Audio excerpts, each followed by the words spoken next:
Hey guys, how y'all doing? You guys are so expeditionary, it's wonderful. Got everyone, come on. Come on down. All right, we got a big cast of characters here.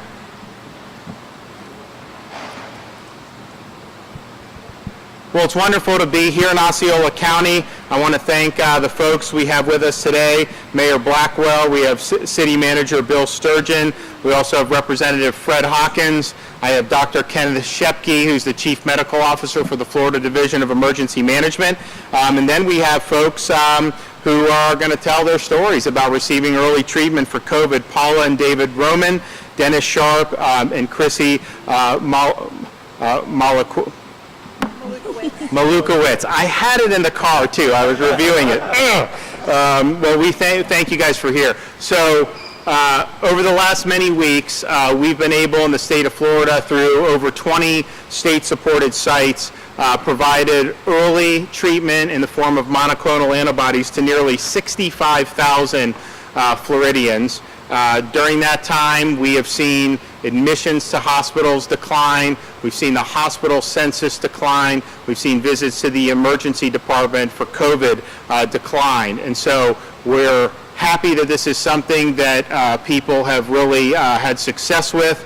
And that's what it's all about. Early treatment, saving lives, keeping people out of hospitals, making sure they can have as quick a recovery as possible. Now, if you are looking, obviously since the beginning of the year, this has been something that's been available under an emergency use by the Food and Drug Administration, both the Regeneron, which we use here, as well as the Eli Lilly, which is now actually going to be approved again for more wider use. These are things that have been in the repertoire. They've been used in Florida. A lot of hospitals have used them. But unlike the vaccines, which are available at every pharmacy and which obviously 100% of adults know about, there were not a lot of people that knew about this. And then people that did weren't sure where to get it. And so as we saw that deficiency over the summer, we did our best to raise awareness of this, to say, hey, if you're infected by COVID, this is something that could potentially help you resolve the illness short of hospitalization.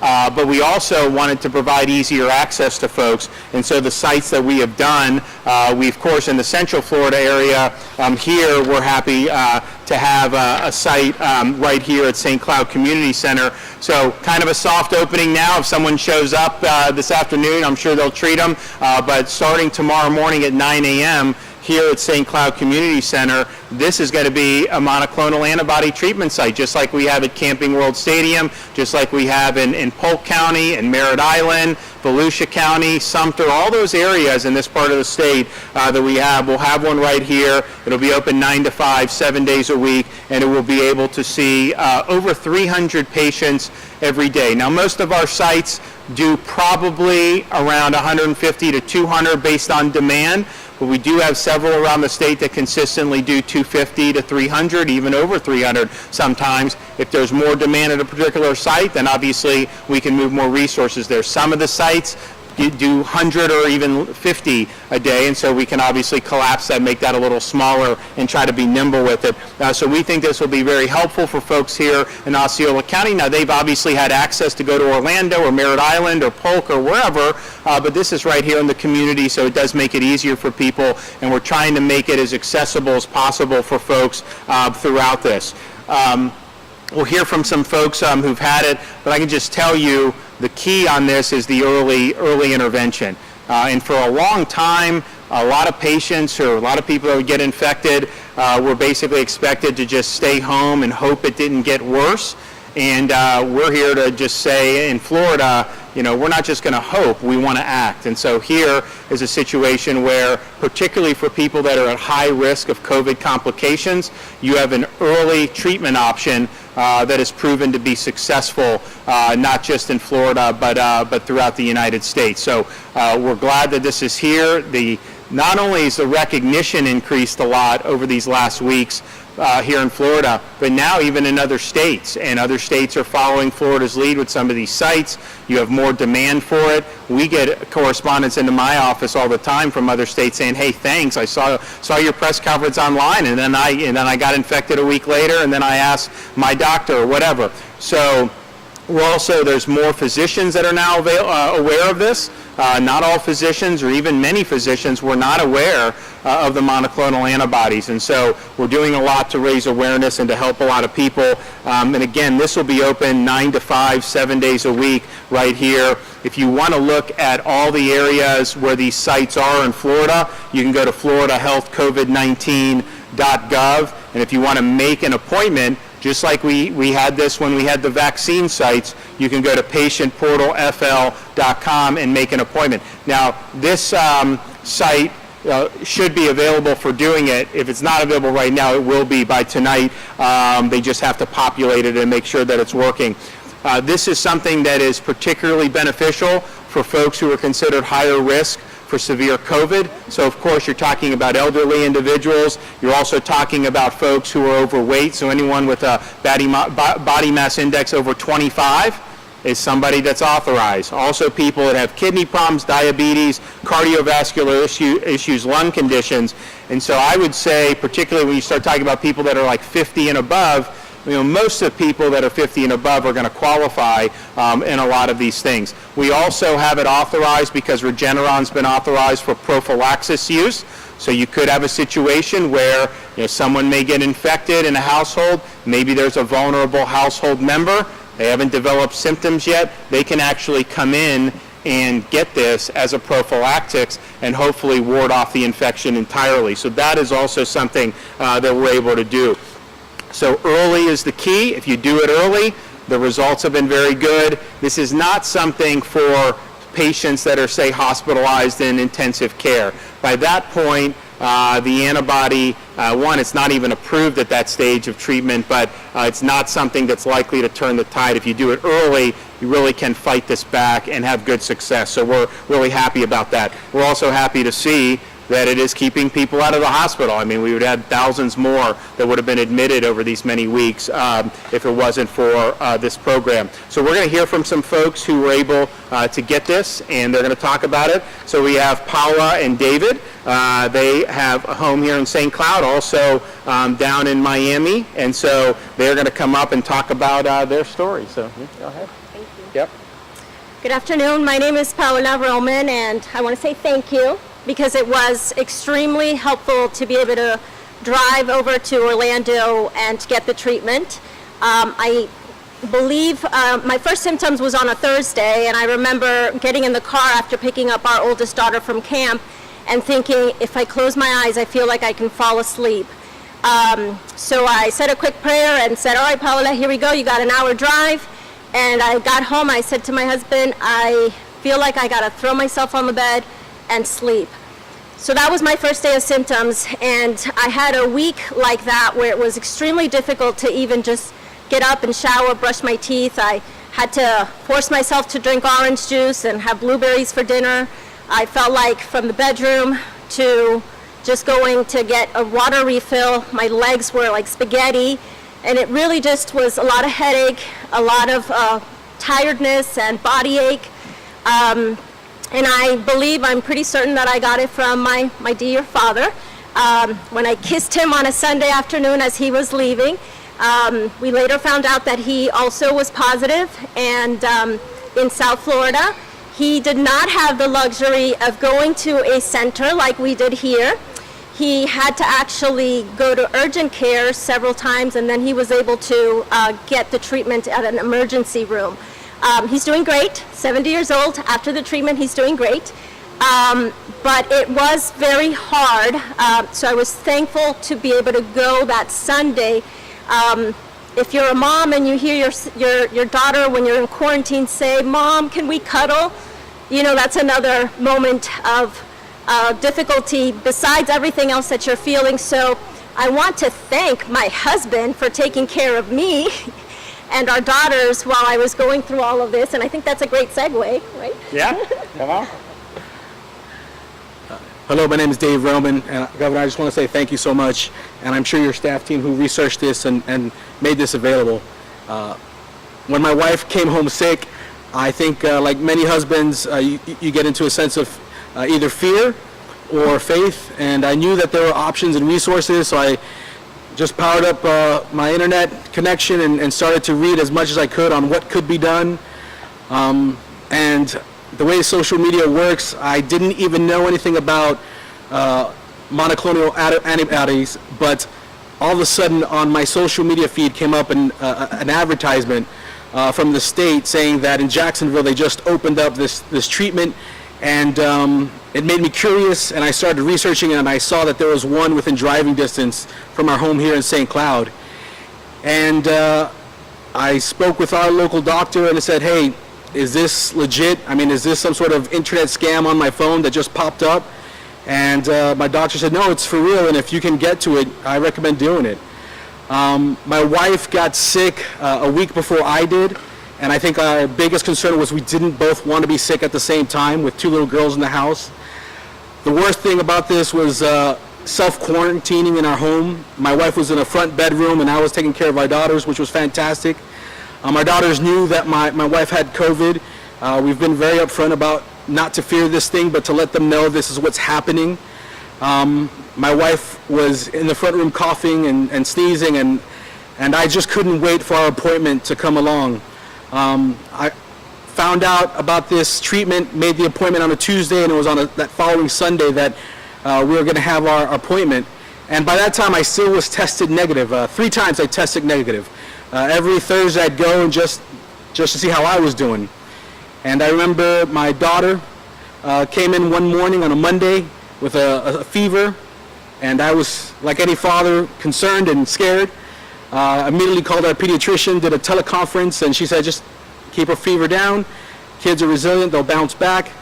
The next morning, a Tuesday, my second daughter, who is 5 years old, showed up, 100.4 fever. I did the exact same thing that my pediatrician said to do for my first daughter, who's 7. And I told my wife it's not a matter of if, but a matter of when, because they've both jumped in my bed when we were asleep, and I've hugged them, I've kissed them, and I've prayed over them. And sure enough, by that Thursday, I woke up with the weirdest of dreams and immediately made an appointment for myself. And that Sunday, I got the Regeneron treatment. And literally by Tuesday, I was back up and I felt like myself again. But Sunday was the worst, I'll be honest.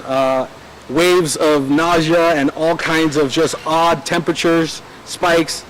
And again, there is real fear.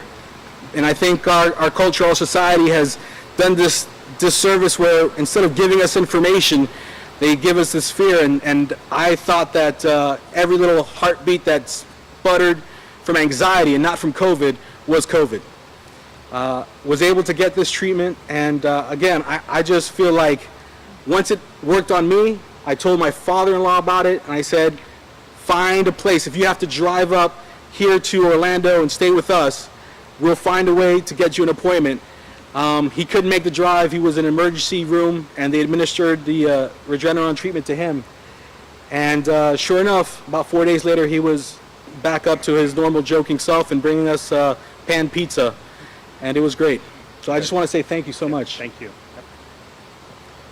And just so the point about the father and father-in-law, obviously this has been offered in Florida. There are health systems that offer it.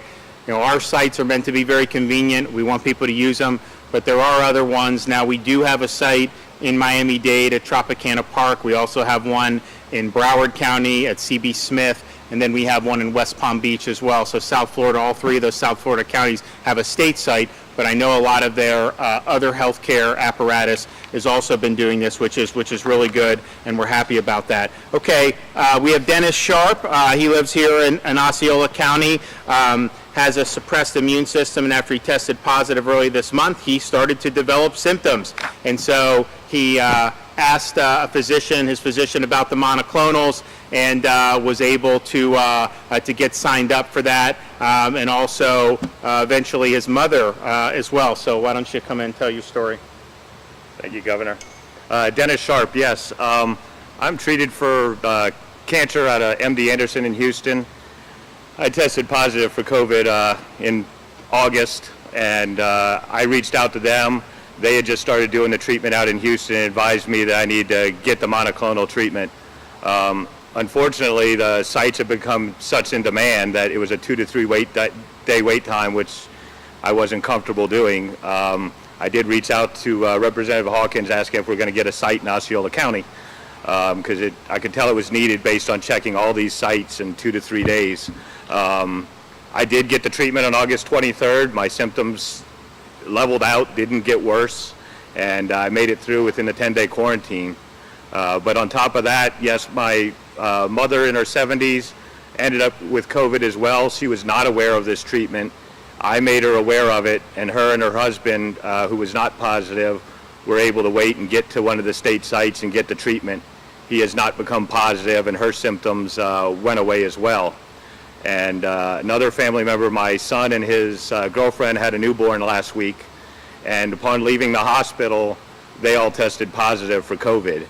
Unfortunately, the hospital wasn't giving them the treatment, but we were able to get them into one of the state sites on Sunday and get the treatment for my son and his girlfriend.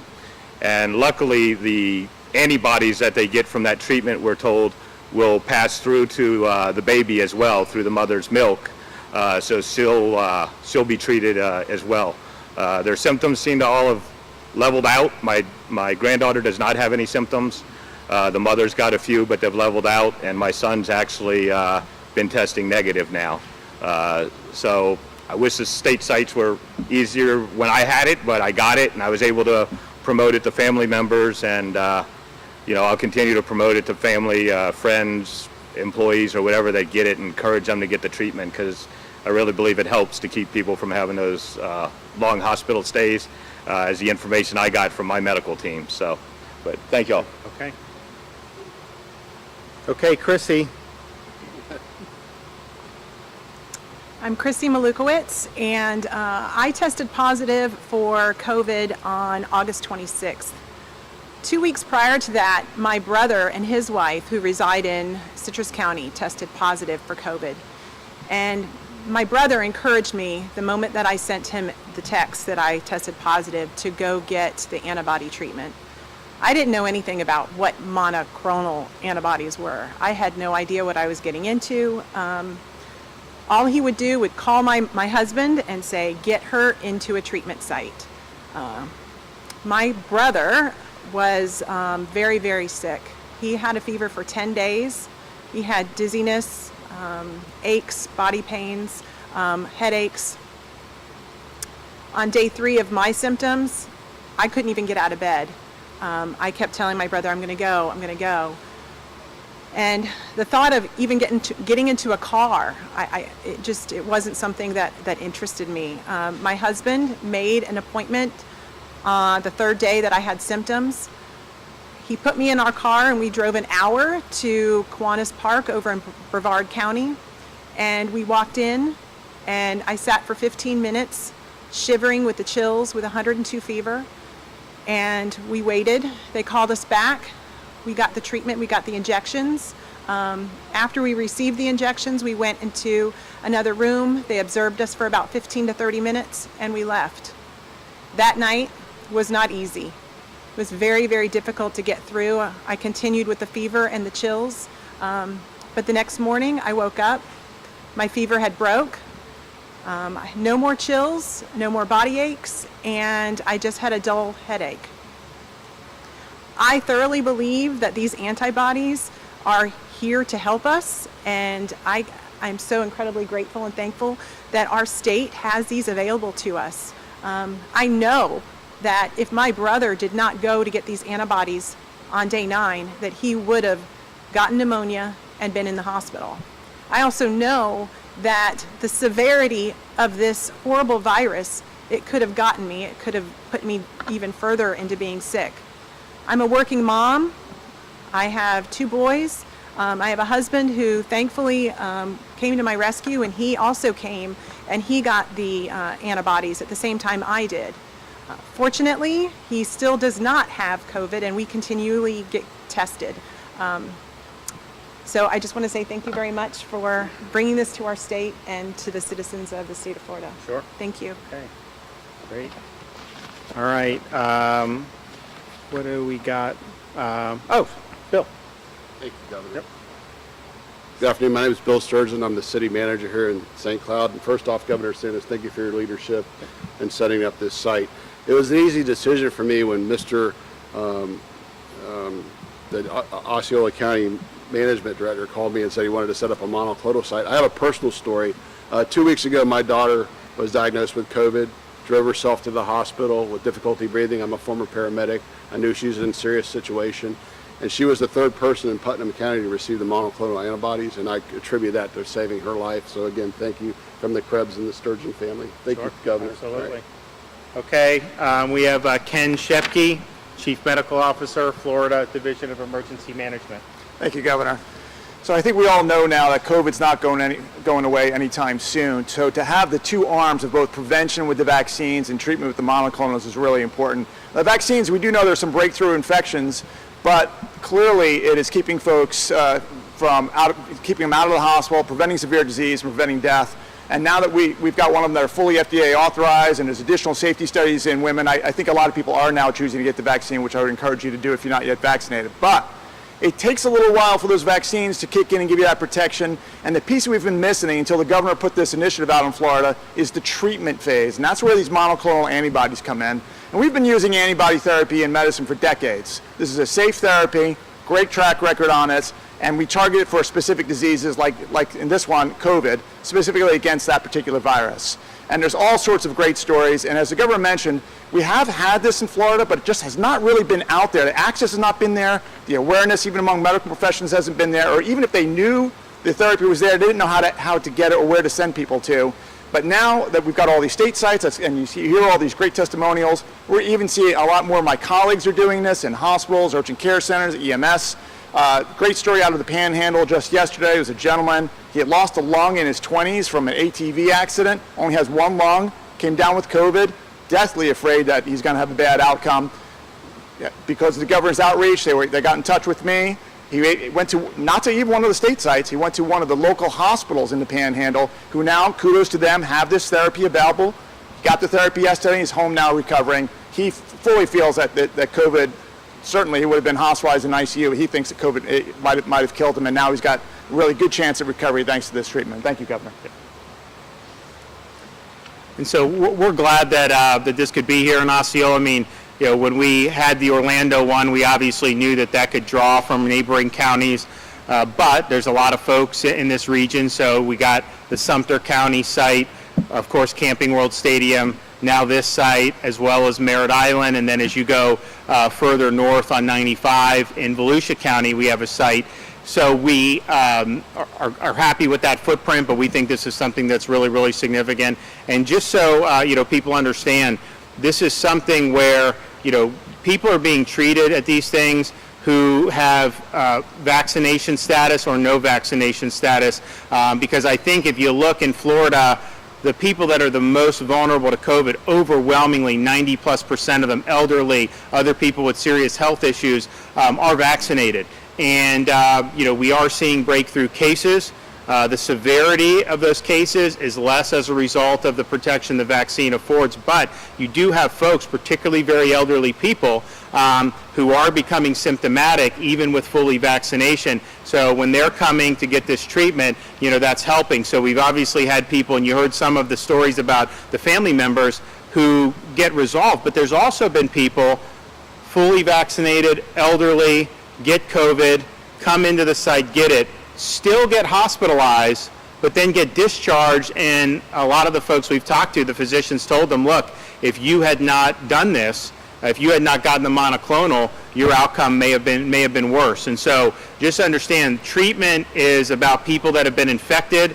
It'd be great if this had sterilizing immunity for the shots. Unfortunately, people are having, the breakthrough are not that rare. So just know that this is out here if you do come down with COVID. And I think that the results have been very, very encouraging. We're very encouraged by the decline that we've seen, really rapid decline. We're seeing with the hospitalizations and the admissions, and this is obviously an important part of that. So we want to keep it going, and obviously as we go forward in this, how these things develop, people are going to know in Florida that if they do get this, particularly if they're at high risk, that there is an option. Like I mentioned, the Eli Lilly, now that's not something that we're using the Regeneron, but the Eli Lilly is now green lighted for all 50 states again. So they had put it kind of on the back burner, so that opens up more supply. And then you have the one by GlaxoSmithKline, which the federal government doesn't really, I don't think they have an agreement there, but it's kind of on the market. And so we're looking to see about the availability of that as well. Regeneron, though, the only one where you can do subcutaneous injections. And so in terms of getting the number of people, I mean, you heard for a time, a couple of our sites, they had booked out. We've, I think, solved that with more sites and expanded the appointments on each day. But if you were only doing IV infusions, you wouldn't be able to do close to as many of the treatments as we're doing. I mean, we've got some sites that do basically 300 every day. If it was IV, you wouldn't be able to do that many because it takes a lot longer to administer an IV treatment. So this is, the shots really do make a difference. The other two monoclonals, not yet approved for shots. They're only through IV. Think they have a role. We'd like to expand their role in Florida as well. But in terms of our sites, being able to offer the shots in addition to the IV really is significant. Okay, happy to take some questions. Kind of talk about the process that you're going through in terms of talking about those other two monoclonal treatments, right. In terms of IV versus shots. Kind of talk a little more about that. Okay, so in December, the FDA approved for emergency use Regeneron and Eli Lilly's monoclonal. So they're different components, and they're different properties, but they both seek to do the same thing. When those were approved, that was approved for IV treatment. So our hospital started to do this, but they could do maybe like 50 in a day because you go in, you check in, you're on the machine for an hour, then they have to watch you. And so that's kind of how it's been through most of 2021. Recently this summer, end of spring, beginning of summer, Regeneron got approved for subcutaneous injections. So that then made it to where this is something that more patients could access at a given site on a given day, and so that has increased our capacity to do it. The Eli Lilly got shelved for a while because the federal government was concerned about how effective it was against some of the variants. And so earlier last week they said, well, in these 20 states that have low variants, Florida wasn't one, you can do Eli Lilly. Now they said, I think at the end of last week, Eli Lilly is fine, it's holding up well against the variants. And then you have the one by Glaxo, which was approved within the last 3 months.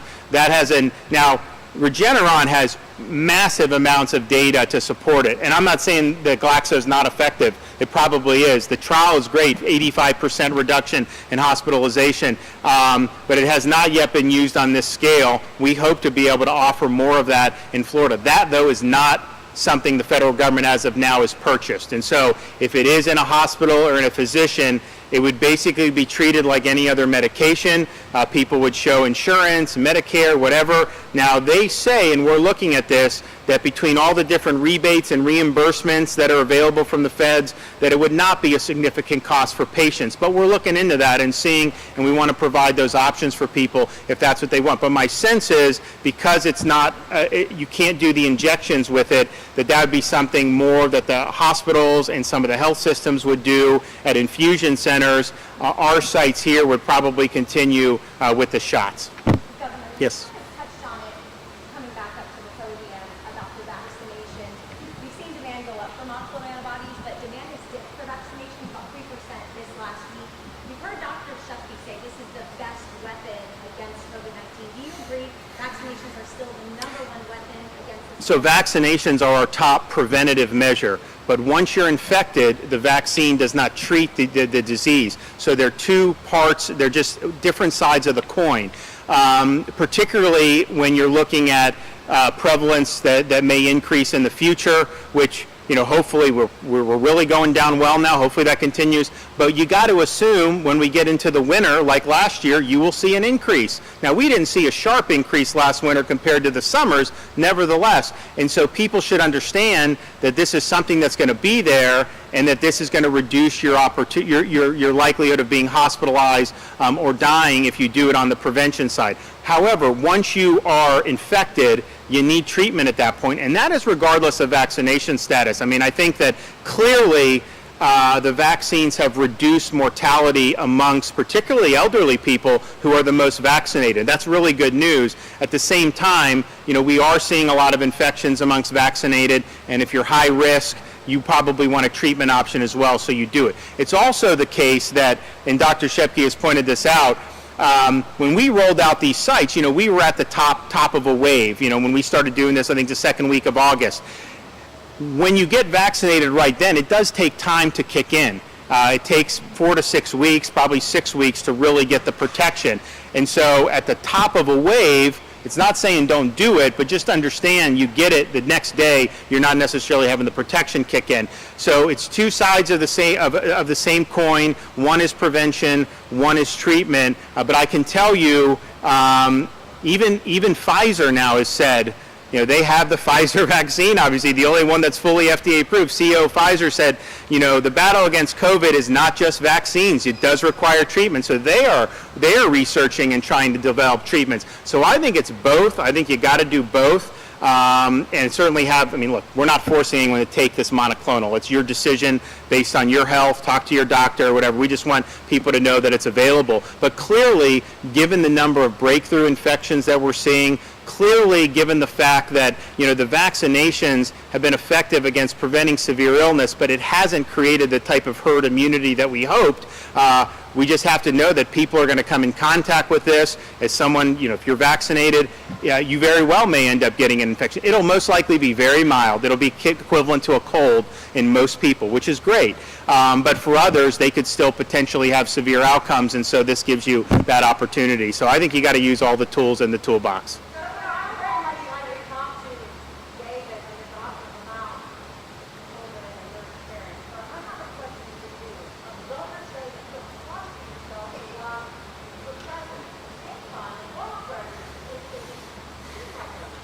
This has nothing to do with all the speculation about me is purely manufactured. I just do my job. We work hard. Obviously, our state, has led on a lot of things, including on this now. Other states are copying us. But that's what it's really all about, just helping folks here. And I hear all this stuff, and honestly, it's nonsense.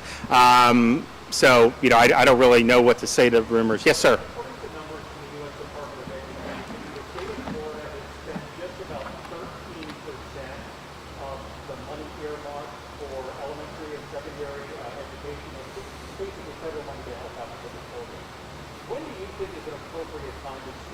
Well, I would gently push back and say we're really not the ones spending it. We disperse it to the school districts, and then the school districts do it.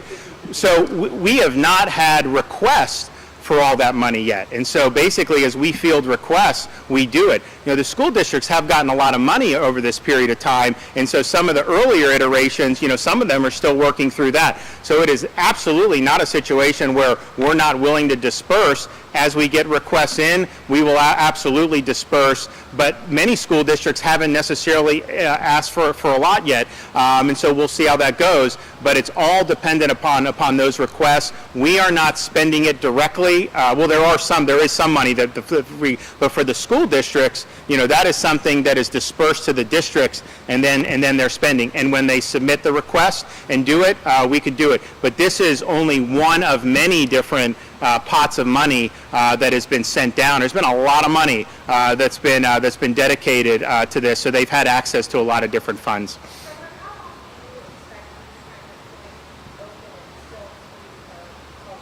So it's a great question. How long will this be open, and how long will it be free to most people? Certainly, given the relationship between the federal government and Regeneron, we anticipate the Regeneron remaining to be free for the foreseeable future. We think that that's important. We think it's important that this is something that's accessible to all. How these sites are going to go, we have no plans now to stop doing this in the foreseeable future. As certain sites perform less, we may move some stuff around. I mean, we have some sites that just don't do as much traffic, and that's fine. In some respects, it's a good thing. Maybe there's probably fewer people that need the treatment, but we'll look at that.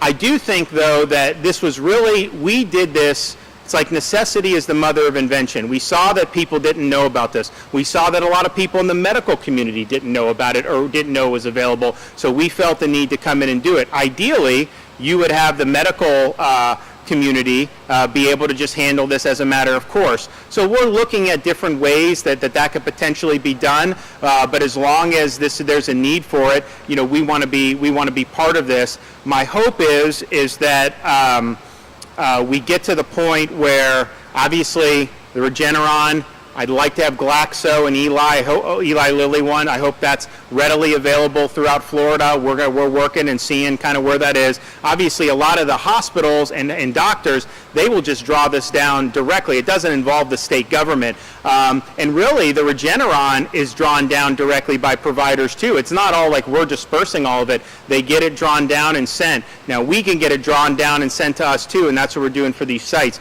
So I think you're going to see hopefully an expansion with some of these other monoclonals, which will be good and hopefully will prove to be as effective as Regeneron. And then it's something where you don't even need to potentially have a site. But we're not there yet, and we think that this is something that has helped an awful lot of people, and we want to continue to be helpful in terms of what folks need to be able to recover.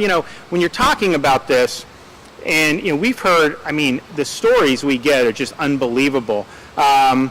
There was a lady in Jacksonville, she spoke at one of our events. She was passed out on the floor in the antibody site, and it went viral.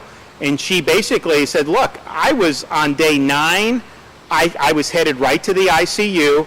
My mother told me that the state had set this up. She saw the governor's press conference. I dragged myself to the site in Jacksonville, got the treatment, and a couple days later, I was on my feet. No chance of going to the hospital or anything. And so you think about that, and for too long, people were basically told there's nothing that can be done until you get to be hospitalized. And that's just obviously not true. And so we want people to know that getting in early and taking action can make all the difference. And so yes, number one goal, early treatment, saving lives, but also, even if just to be hospitalized is no fun, even though most people that get hospitalized recover, that's no fun to have to be in the hospital for 5 days or 7 days. So if we can resolve this short of that, man, we got to take that opportunity too. It also helps to have, you're seeing a big decompression now with the declining hospitalizations. That's very important just because staff is tight in medical everywhere in the country.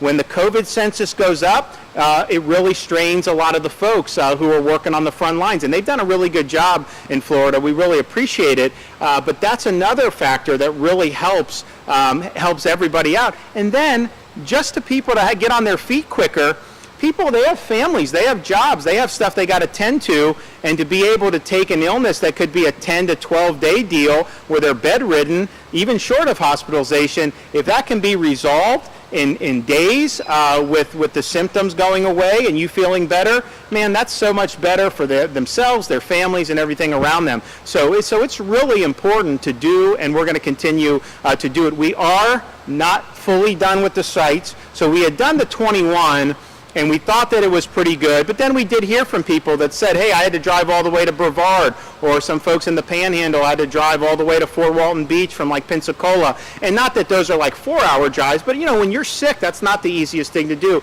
So we said, okay, where can we add it to make it more convenient? So Osceola County, one of them. We're going to do another one in Highlands County to help with some of the rural communities. So that's going to come online this week. We did start one in Pensacola to supplement the Fort Walton and the Panama City. So you have 3 now in the Florida Panhandle, and then we're working for another one on the east coast of Florida in Palm Coast, hopefully be able to announce that very soon. So that is, from Jacksonville down. There's going to be a bunch of them on that I-95 corridor. Obviously here in Central Florida, very good, strong in Tampa Bay, Southwest, and that's really the name of the game. So we think that this will make a difference. And again, starting tomorrow morning, 9 a.m., 300 patients can be seen at this site. And so if you're somebody that is COVID positive, particularly if you're older, if you have cardiovascular issues, if you're overweight, if you have diabetes, if you have kidney problems, if you have some of those underlying comorbidities that have seen the most severe COVID cases, the people that end up being hospitalized, please take advantage of this. Of course, consult with your physician, talk to your family. This is not mandatory. This is just for your availability. But if you can come in and get this early, the chance of you being up on your feet increases dramatically. So we're happy to be here and look forward to serving a lot of patients. I got to run. We'll take care.